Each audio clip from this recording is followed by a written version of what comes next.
Welcome to Discovering Journeys, and I'm your host Sujala, where we explore diverse journeys.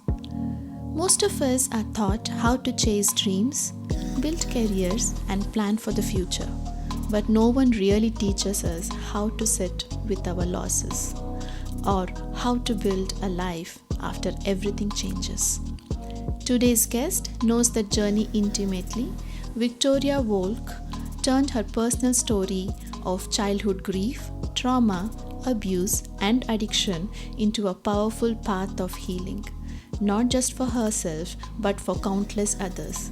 She is a grief recovery specialist, a healing practitioner, podcaster, and someone who helps people move from surviving to thriving to feel alive again.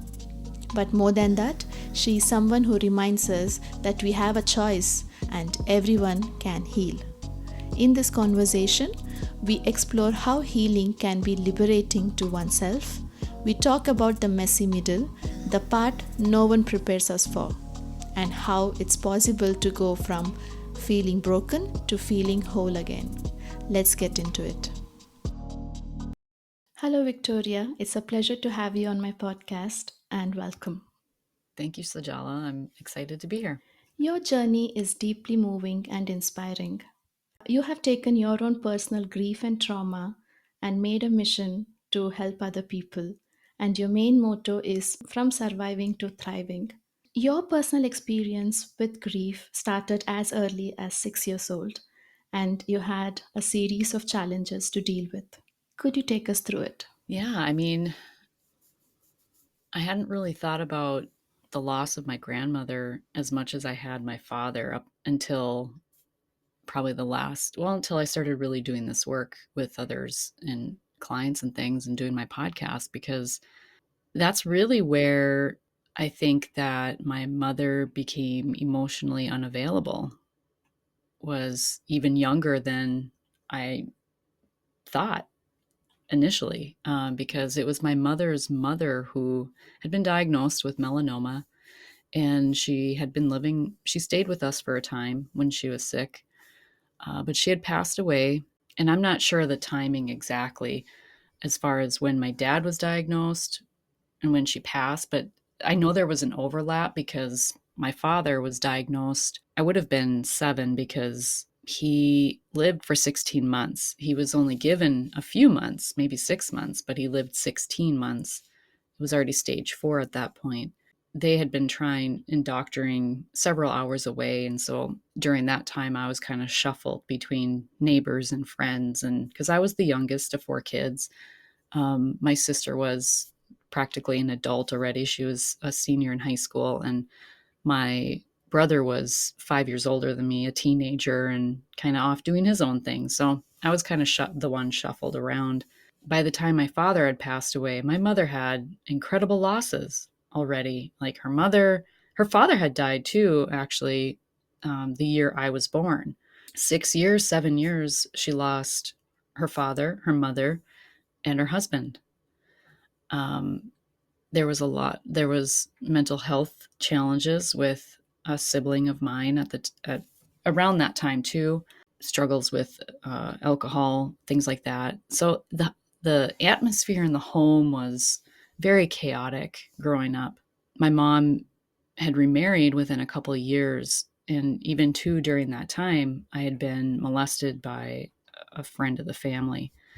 So by the time I was 9, my grandmother died, my father died, I was molested, my sister moved and, graduated from high school, joined the military, and she was like a second mom to me. So I had lost a lot.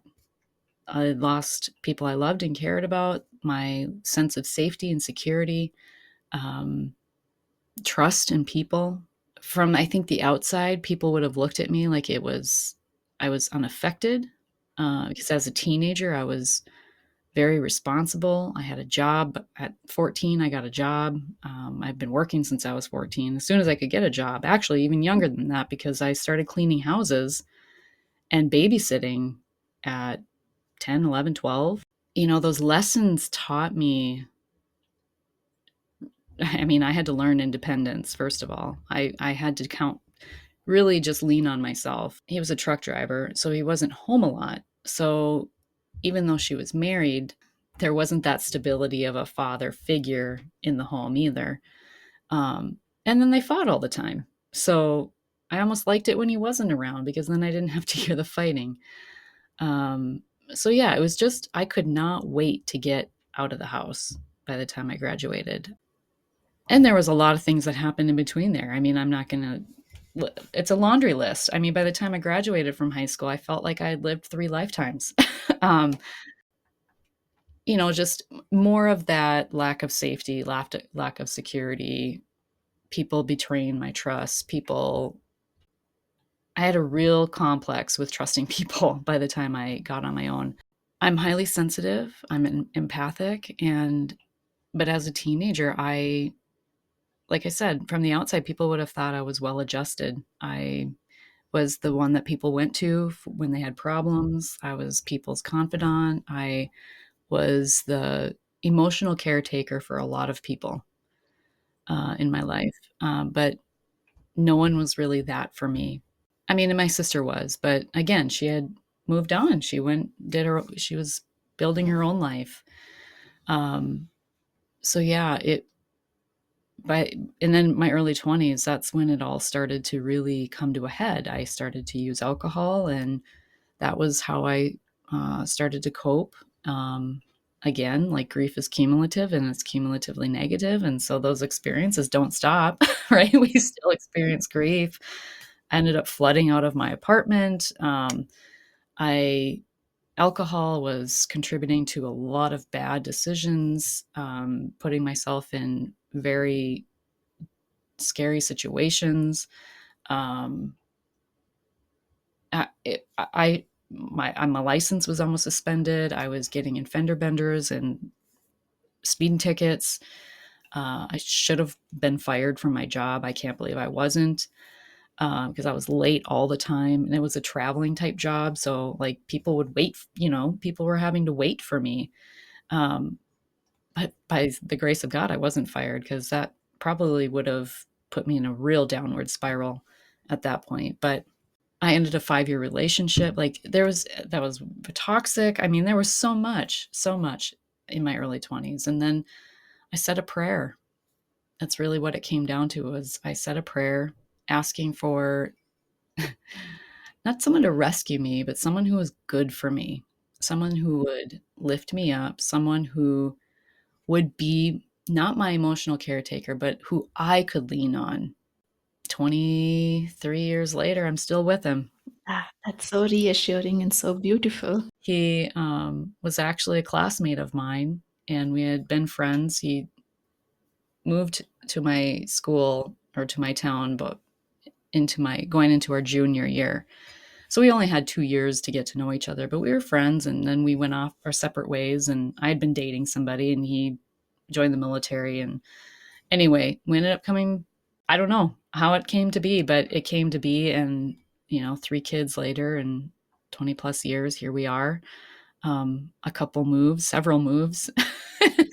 We've been here where we are now for 16 years, where we made our home. And it's, yeah, so many blessings out of so much sorrow. Um, and I think if anyone listening to this can hear anything I say, is that when you feel like your life is just one hit after another, like it's just one of suffering, that's a story you're believing.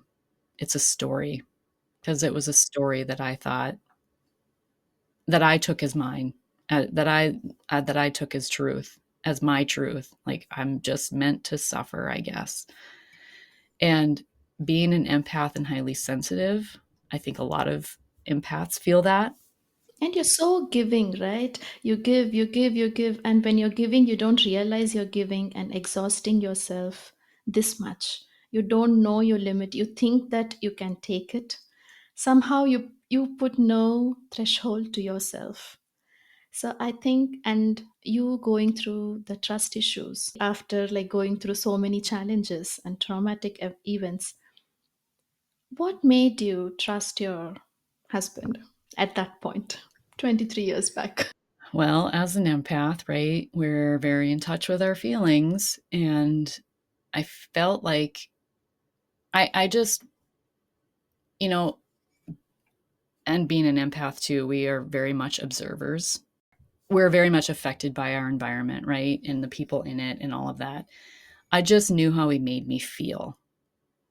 I trusted how I felt when I was around him, how he made me feel. He made me feel safe.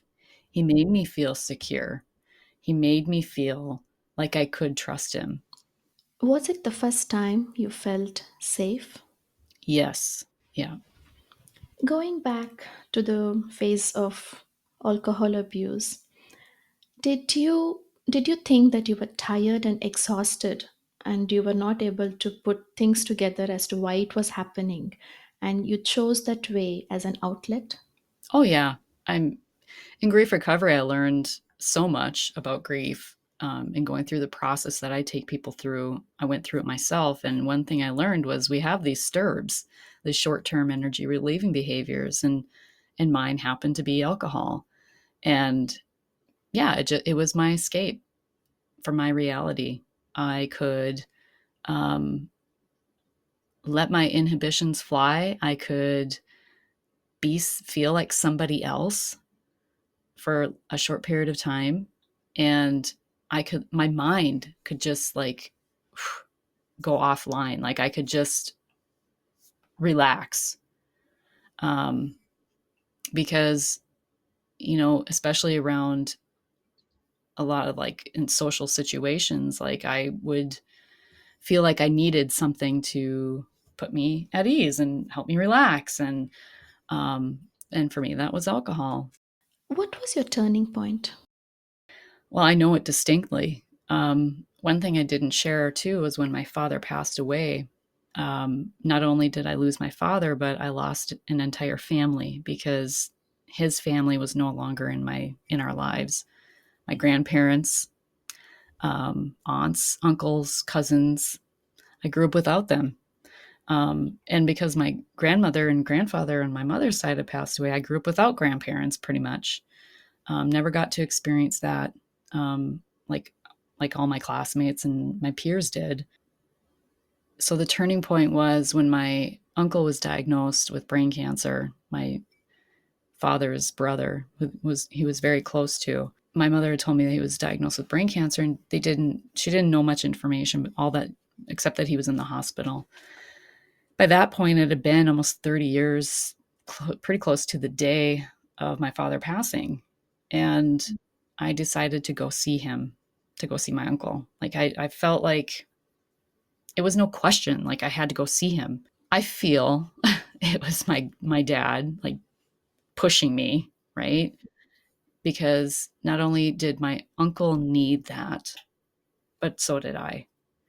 And because I know that my uncle had, his own regrets and his own sorrows over not being in my life or our lives and things like that. And things that he felt like he had missed out on because of adult disagreements and adult drama and, the stories that the adults adhered to and took as their truth that affected me and affected my siblings, right? Like, um, that's one thing too that people don't realize is as parents how important it is to recognize how your decisions impact your children to the point of who you have and don't have in your life and what stories that you are believing and what anger and resentment and things that you're holding on to that have nothing to do with your kids. Like whatever their drama was had nothing to do with me. But yet it was collateral damage, right? Like I didn't get to experience a relationship with them because the adults couldn't get along. So yeah, going to see him changed everything for me. I felt closer to my dad than I had in years. Um, I had 6 months to reconnect with him, and it was beautiful. And at that time, I was in the editing phase of my book, and then he passed, and I was like, okay, this is old familiar territory. Like, because at that point, I'd closed my photography business. My youngest had started kindergarten like 2014, a few years before this, before my uncle. Was when I really started my personal development. Like I said, I had closed a business. My youngest started kindergarten. Like I was going through like this midlife unraveling, I call it. It was what it was bringing up for me that I realized, okay, I'm not okay. And this is all really familiar. Lack of safety, lack of security, lack of trust, abandonment, like all these things, right, were coming up. And um, it was like I knew grief was the issue. And so I went to Google and like how to recover from grief or something like that. And I found grief recovery method and I was like, this is it. It wasn't even on my radar to start a business about grief or anything like that. But when I saw this method and I read about it and did my research, I was like, oh, this is it. This is how I can help people. It wasn't right away. It wasn't like, well, this is going to help me. It was, this is what people need. Like, this is, I know what my problem is. I'm sure a lot of people have this issue. This can help people. Was it kind of a closure to you when you met your dad's brother? Some sort of a closure which started a trigger?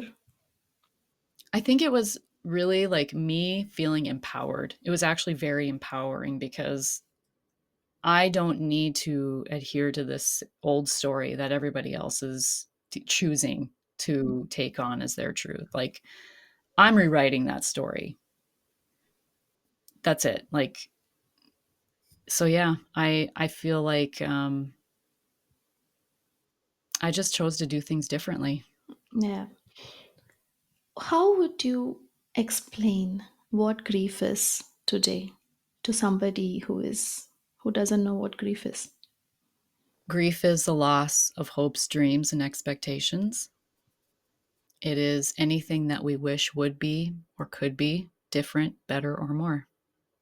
And today you are a certified grief recovery specialist. What would you tell your 8-year-old self? The best is yet to come. You know, the other thing too, I would say is when my father passed, like before he passed, we were going to church regularly. I was in Sunday school. I still, after he passed, one of the things I still had to go to classes to get confirmed and things like that in my church and stuff, but we didn't go to church anymore. And so my spiritual life was pretty non-existent. Like I was pretty angry at God by that point and well into my 20s. Like I was like, there is no God. There can't be because this is hell on earth.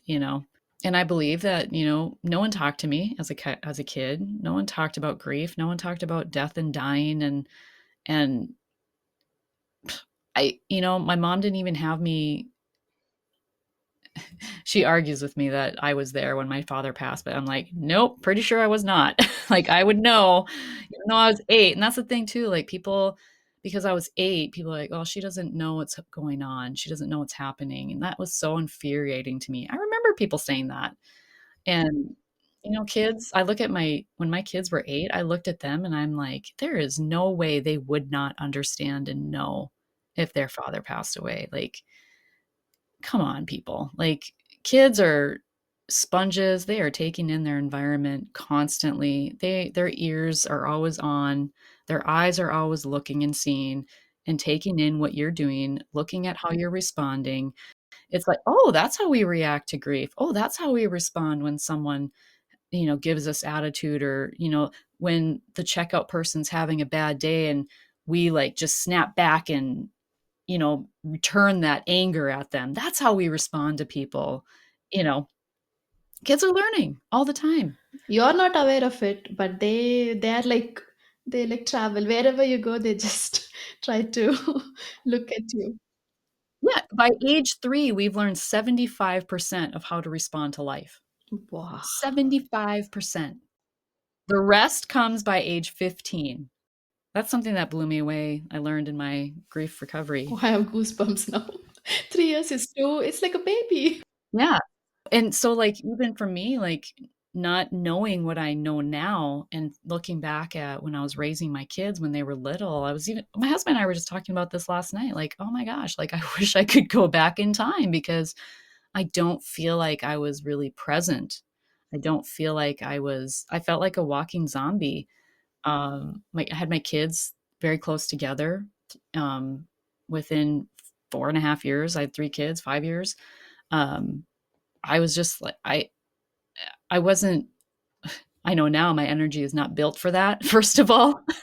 Like, I'm not built for that. Um, but, I did the best I could, but there's certainly things that I would have done differently, knowing what I know about grief and about my own how important it would have been for me to address my stuff and how differently my parenting would have been had I done that before having kids. What was your lowest point you felt or you found very frustrated? That night I said that prayer, I can picture it like it was yesterday. What still inspires you and motivates you to do this work every day? Knowing how it transformed my life, how my potential was literally unleashed when I addressed my grief, the trauma, the pain, the sorrow, the anger, the resentment, so much anger and resentment I was holding on to towards my mother, really. And she's still alive, she's in my life. And it's because of this work that she still is. Because truthfully, we did not have a very good relationship when I was growing up. It was very strained, and I didn't feel that mother daughter connection to her. She was emotionally unavailable. I was her emotional caretaker, right? It's like, so it was like who's the parent here? Like, I didn't, it was, I don't think I really respected her because of that either, right? Like, I looked at my peers and see how different our lives were. I just recognized and noticed things, that kids my age probably didn't because of how my life experience, right? So There's so much of anger in you which builds up when something like this happens in your childhood. So, how did you kind of, even to heal from it? I feel it is very hard because that anger is so strong because it has become part of your childhood. again, I come back to grief recovery. My experience, there was 30 plus years of emotional purging that happened. I literally the day I woke up to the first day of the training or the class, because I had to go through it too, right? Like, we don't just like learn this, we go through it and experience it too. Um, and I continued to do that work as well. But that morning I woke up for class, I had diarrhea and I was vomiting. I didn't even know if I was going to make it to class, but I flew across the country, invested all this money. I'm showing up hell or high water. And I did. And my instructor went and got me Dramamine. I laid on the floor, but fortunately I had read the book that we were going through beforehand, because actually the initial training I signed up for had been canceled. Like, there were so many things that happened, like, how bad do you want this? Like, the universe was testing me, God was testing me. How bad do you want this? Your class was canceled. I rebooked for a class, like, so the first class I could have driven. It would have been a long drive, but I could have driven. It was like 5, 6 hours. Instead, I had to pop on a plane and go to Austin, Texas for a class somewhere else the same time. That's some determination. I was determined. And then God, like, it's like God testing me again. Okay, now you're gonna vomit and you're gonna puke. How bad do you want it? So it was like time and time again, I just knew this is what I needed. And this is what was I knew this helps people. It's gonna help me, and it's gonna help other people. And it did. It transformed my life. I made it through that, and it was like the floodgates had opened. I came home a very different person. And it startled people in my life, Mm, including my mother. yeah, because it is the new you, and they're like, okay, who is this person? Hello. All of a sudden, I had boundaries. I didn't know a boundary if it slapped me in the face, but going through this process, it teaches you where you didn't have boundaries, where your boundaries were crossed, where other people had expressed boundaries, but you, because you didn't know boundaries, you would violate other people's boundaries without realizing it. It teaches you so much. And as much as it is transformative, it teaches you, it's education. And so that's why I'm so passionate about bringing this education to the podcast I guest on, to the podcast that I host with other people, with my guests, because through story, that's how we can educate people. Like, what helped you? What worked? What did you learn about yourself? Many people think that healing means you heal from the scars, from the traumas, from the issues, from the anger. But one thing they are mainly I've heard they are shocked is they have to forgive themselves in the process of healing too. It that is something people don't understand about healing, that they have to forgive, because in the process of giving or taking or reacting, you do also step off. So why do you think that forgiving yourself in healing takes some sort of courage? Forgiveness was a really hard piece for me, understandably. And I think it's easy for empaths and highly sensitive people too to blame themselves, to think it was this happened because of something I did, especially with abuse. I must have done something to ask for this. I must have given some sort of hint or something, like you think it doesn't matter what it is. What did I do? Right? Like I did something.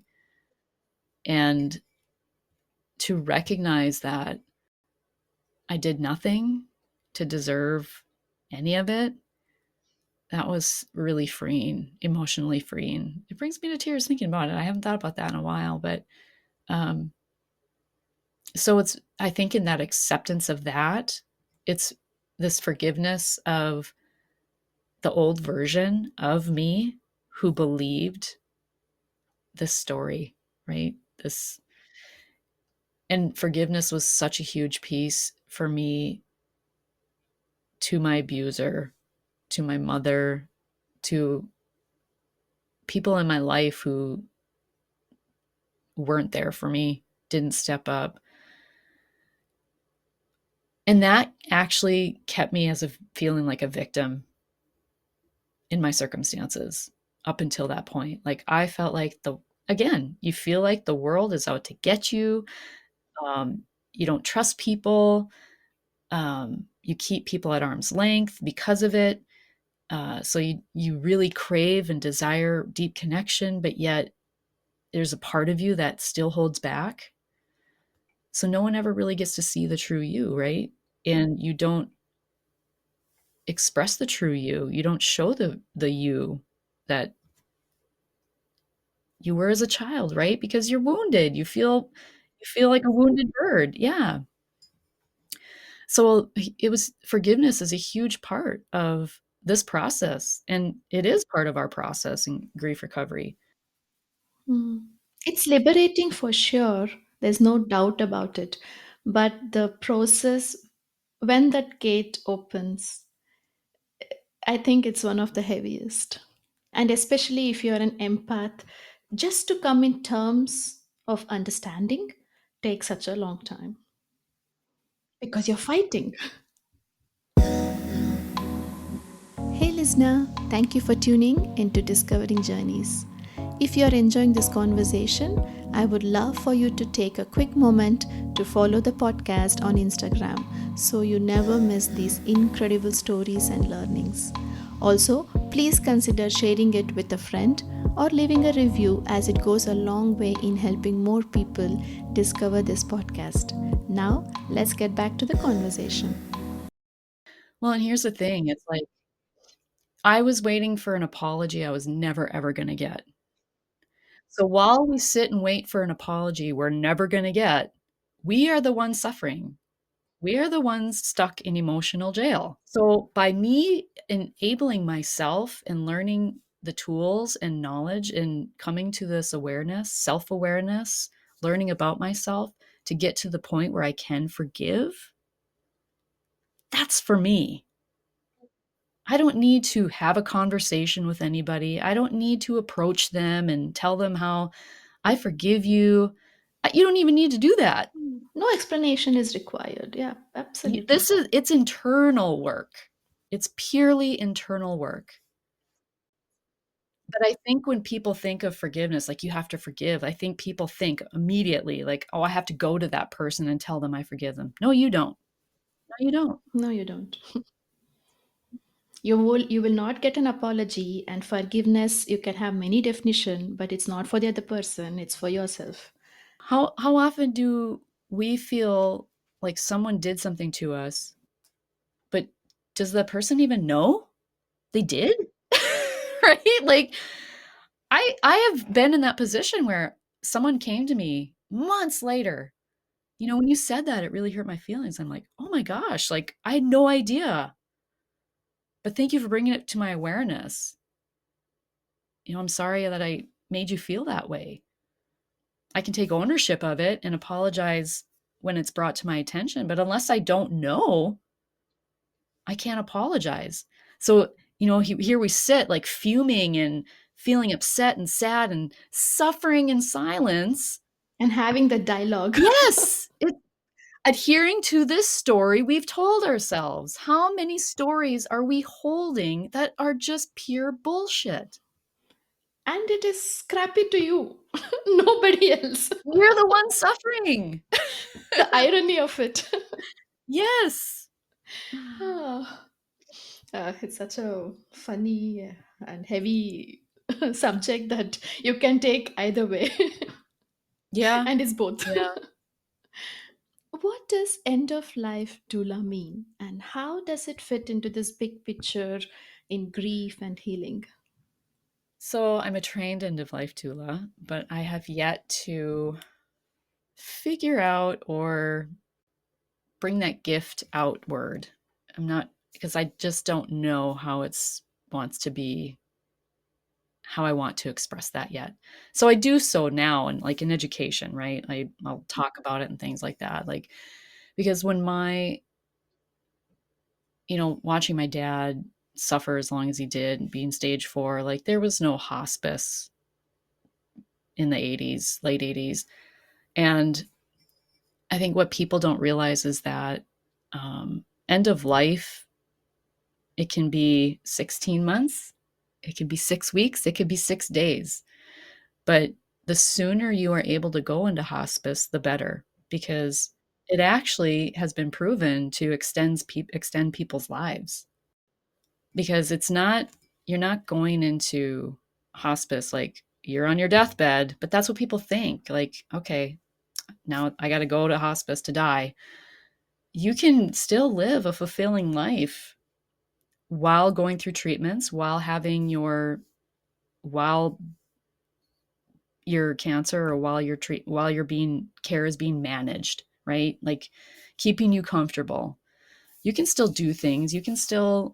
Life can be beautiful. Like there are things I learned about how like you can decide as a person, like if you find yourself, and I look at it like a gift. I really do. I look at if you have cancer, or you have a terminal illness, you know what's coming. That's a gift because you have an opportunity to choose how you want your end of life to be.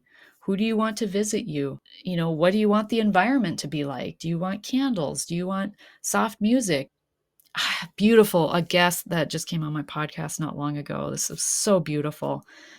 Her mother had early onset dementia, I believe. Yeah, she didn't want to do like a memorial, like after someone passes away, then everybody comes and brings the cards and the flowers and the condolences and all of that.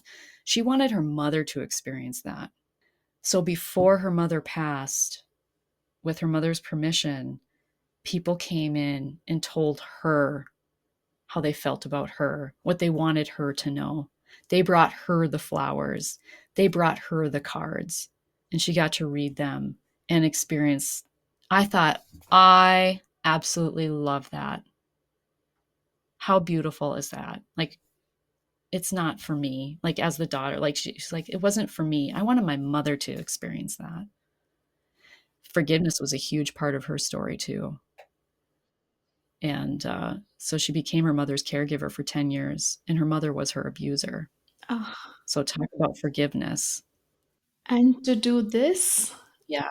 oh my God, that is such a powerful. It was a great lesson in forgiveness, but also like just honoring her mother with dignity and respect and giving her mother that gift of at her end of life. That, yeah, it was a beautiful story. But there's so many creative things that we can do at end of life that people don't really think about, you know?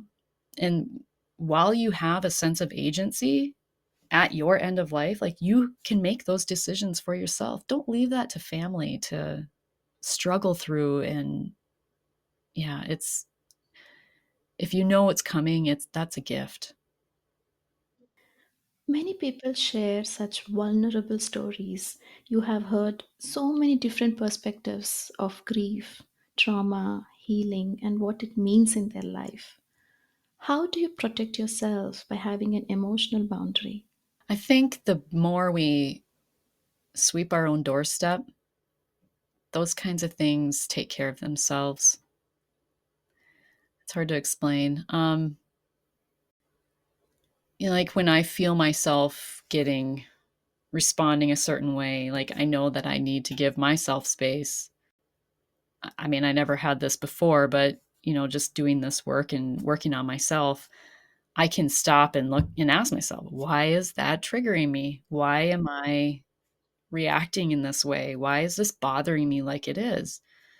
When we ask ourselves those questions, we get better answers. But if we don't even ask ourselves the questions, we're going to be finger pointing. We're going to be looking at everybody else who's doing something wrong against us, or not recognizing that we're allowing that, right? Like, it's us allowing that too. Like, and I think that's where the boundary piece comes in, is the more you know yourself, the more you recognize. So, is it by pausing you and being self aware that you're able to have an emotional boundary, no matter how triggering or how emotionally, sometimes you get emotionally involved in other person's story? Oh, I get what you're saying. Yeah. I've actually, so doing energy healing work has taught me how to not take on other people's stuff. And again, I think that comes back to me sweeping my own doorstep.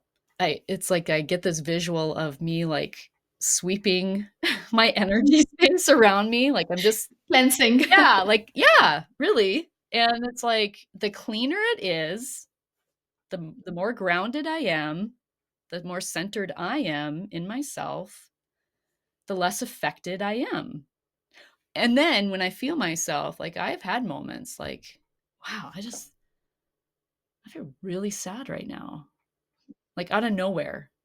Like I'll be driving and it's like, man, I just had this overwhelming feeling of sadness. Is this mine? Like what was I thinking about? You know what I mean? So then I'll ask myself, like, is this mine? Like what am I thinking about? You host podcast Grieving Voices, and you're the voice for so many grieving stories and so many other things that it comes up in your podcast. Has there a story that has stayed with you? A lot. Yeah, there's so many. I mean, that recent one I just shared, that'll stick with me. Because it's just a very different perspective, of end of life care and caring for people who are difficult, right, in our lives.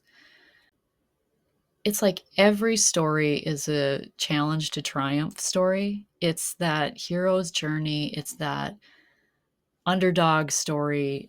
And those were what I was drawn to as a kid, actually, too. Like the underdog, the challenge to Yeah, triumph. I understand what you mean because mine is also the same story. I get drawn to the underdogs and somebody who is not so popular. It teaches you a lot, it humbles you down, and it's just beautiful. And I think through the different stories that I bring, people recognize it could always be worse, right? It could, oh, I've heard really horrible, horrific stories. Like it could always be worse. You know what? Yeah, my experience sucked, but I couldn't imagine walking in their physical shoes, right? Like, so I think it is humbling in that way. It is. So important. Let's talk a bit of grief and how it is perceived in the society. So, what do you think people who have, when they hear a grief family or a grieving person, how are they perceived? Well, I think people judge how long it's been. You know, they might say, someone might be grieving for a year already and they're not over it by now. They're not over it already. I had someone say that to me. 30 years. Wow. You should be over it by now. 30 years, you should be over it by now. Yeah, I should be. Should. We should all over ourselves, right? And people project those things onto other people. Um, and I think that's where we have to be really careful as to who we um, share with, because it can actually be hurtful and harmful what people say, because we are not grief literate people. Yes. That's part of the mission of my podcast, is to help educate people, and through my work educate people on grief itself, because again, none of us leave this earth unscathed. We're going to lose somebody. We're going to have difficult relationships. No one has to die for us to grieve. Our house might burn down. Heaven forbid. Like, look in California. Like, so many people have lost so much. Um, it doesn't have to be death of someone. And I think it's something that people fear. They fear looking at it. How is this going to change me? What does this mean? What meaning am I going to make of this? And again, I think that's where we have to be very careful and have a self-awareness of what story am I attaching to, because that's going to determine how long you will perceive this situation as you being a victim. What are the common misconceptions you have heard about grief that you're just tired? Well, there's actually like 6 myths of grief. Um, don't feel bad. People will say don't feel bad. So people might say, let's say a child loses, their pet dies. Oh, that's okay. We can get another dog. So we replace the loss. That's another myth. So don't feel bad. Replace the loss. Those are often what children learn as kids, or what kids learn, from the adults who dismiss the feelings of the child when they've lost a pet or whatever, or even someone in their life. Or they underestimate what the child understands, right? Um, keep busy. That's what so many of us do. Keep busy. I just need to like plow through the day. I just get plow through the day. Oh wait, but then the night comes and you're laying in bed and all you can think about is your grief and this person that did this and this person that said that and all this stuff. And so then you get up and you probably have something to drink, or alcohol, or you go online and shop, or you start going on, like, I don't know, dating app or something if you're single, and scroll through and swipe. You know what I mean? Like, to feel better. So we desire to replace the loss. We don't want to feel bad. We try to keep busy. People tell us time heals all wounds. These are the myths of grief. And when none of it works, because it doesn't, then we grieve alone. Yeah. We grieve alone. That's another myth, like, grieve Yeah. alone. Well, I'm just gonna keep to myself because nobody wants to hear my sad story. I don't wanna burden anybody, and this person doesn't know how to help me. They're not a safe person who I can talk to, so I'm just going to hold myself up in my house, close the shades, crawl into bed, and hope I don't wake up tomorrow. Yeah. From my experience and to a lot of other stories I have heard, one thing has been common is people don't know how to support the grief person. They are clueless, it makes them uncomfortable. They just want to, like, as you said, they just want to shove it off and like just run away. They just cannot support. Again, it's because of we don't know. I mean, grief is not spoken enough, and we don't understand grief, so forget about supporting. So I feel there's a huge gap. So as a professional, what is it true, and do you think it's changing? I think it's true that people don't know how to support other people, but I think it's because those people haven't looked at their own grief. Oof. Yeah, it is. We can only support others to the depths that we have supported ourselves. Wow. That's some wake up call for people. Yeah, I can sit with people in their grief because I have sat with the depths of my own. I have worked through my own, actively worked through it. Not people in your life are most likely not going to be the people who are going to be the best supporters of you in your grief because they have not probably done their own work. Yeah, because I remember as a child wishing that somebody helped me, but I was not aware of so many, complex things about they don't know or anything, because as a child you expect them to know, and you expect them to help you out, especially in such situation. So I think it's very disheartening and it breaks you because you just feel the betrayal. Then the understanding comes later because they were not educated enough to you know deal with it. But it's a very hard process when it happens earlier. Look at the population of the people who are empaths and highly sensitive people. It's quite small. And I think empaths and highly sensitive people, empaths in particular, have an ability to listen deeply. Uh, but that's not a skill that's taught. It's not a skill that it's innate. It's within you, and I think it be taught. Active listening can be taught. Like that should be a curriculum in schools. Like let's teach children how to actively listen, right? So they become active listeners as Yeah. adults. But again, children learn by example. So, as parents, are we actively listening to our kids when they're struggling with something? Or are we trying to fix them and come up with a solution and just have it go away? Or are we letting our children sit in their own feelings, feel what they need to feel, express what they need to express, and feel it and work through it with them? Now, if you haven't done that yourself, you're not going to know how to do that. That's why I'm saying it's so important as parents that we clean our own shit up, that we sweep our own doorstep, because that continues through generations. That's where it's like, I decided it ends with me. It stops with me. I'm breaking that cycle.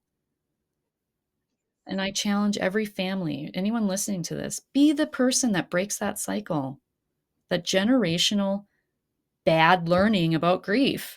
Learn all that you can about grief. That's how you stop that cycle. Yeah, and help your own kids. Yeah, learn about your own grief, work through your own stuff. That's how you create ripples in Yeah. your immediate family, outward, right? Mm. It's truly empowering, but people are so scared and they just can't sit with their thoughts. I think that's the main problem. They just don't want to sit with their thoughts. Here's the thing, the worst has already happened. But they don't think so because they can suppress it so well. How's it working for you? I'll ask. How's it working for you? Yeah, in the consequences of so many other things. Yeah, it's like, I think they can't relate it. but that's why I call my program Do Grief Differently. Do it differently. It's so important. Yeah. In the future, what do you wish the society will be knowing or understanding of grief? Knowing themselves in their grief. That's the ripples. That is going to be the ripples of changing society when it comes to grief, is choosing to educate yourself, learning new tools, learning new knowledge, which then challenge your beliefs, the stories you've been holding on to. Be open to learning something new, to learning a new perspective, to shifting your perspective of how you see your past. Because as long as you see your past as, I don't need to go there, I don't need to look at it, that just, you're still a victim to it. As long as you're not looking at it, you're still a victim to it, because you still have all those stories and all those perceptions that you are projecting out into the world. Because if you don't have awareness about those things, how can you change it? Exactly. That's such a profound statement. You just need to look and create a ripple effect. What you want. I love that. I think we can go on talking about it, but I'm going to end this episode by asking you my 3 questions. What advice would you give to someone who is supporting a loved one who is grieving? Actively listen. Don't come in with some preconceived notion of how you're going to save the day, how you're going to rescue them. People need to rescue themselves. People need to save themselves. That's the empowerment. That's the lasting change. That's when people see lasting change, is when they empower themselves. But you can support them by listening, just listening. You don't have to fix, you don't have to. And that was my problem before I learned what I know now. I thought I wanted to fix everything. I was an emotional caretaker. I just wanted everybody around me to be happy. I wanted, if you're feeling down, I'm feeling down. So let's, I need to feel good so everybody feels good. You're not feeling good, I'm not feeling good. So let's get you to feel good, right? There's a lot of that goes on. Yeah. Are there any practical tools, resources, techniques a person can use if they feel stuck in their grief? What is the story I am telling myself? What is the story I am believing? What do I know about grief? What is my grief trying to tell me? What is my body trying to tell me? Where am I feeling tension? Where am I holding this energy? When we feel ourselves getting activated by emotions, our anger in particular, our blood pressure might go up. We might clench and stiffen, like our jaws tighten. Like, we have physical manifestations of our emotions and our thoughts, right? Our thoughts, feelings, the body follows. What is your body trying to tell you?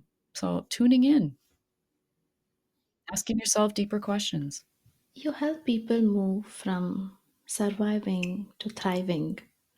What does a thriving in a grief person look like?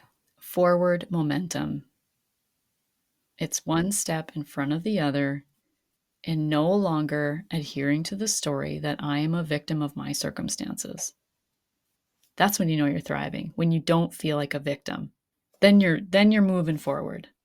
Yeah, truly. Thank you so much, Victoria. It's so good to talk to you, especially about the topic which is so close to my heart, and I know it is to yours as well. So I have enjoyed this conversation and I've learned a lot. Thank you. Thank you for the opportunity. It's been my pleasure. Thank you for listening to this episode of Discovering Journeys. I would love for this podcast to reach as many people as possible. So please remember to subscribe, rate, and leave a positive review. Share this podcast with someone you think who would appreciate this conversation. Check out the show notes for all the links and details. Until next time, keep embracing your journey and discovering new paths.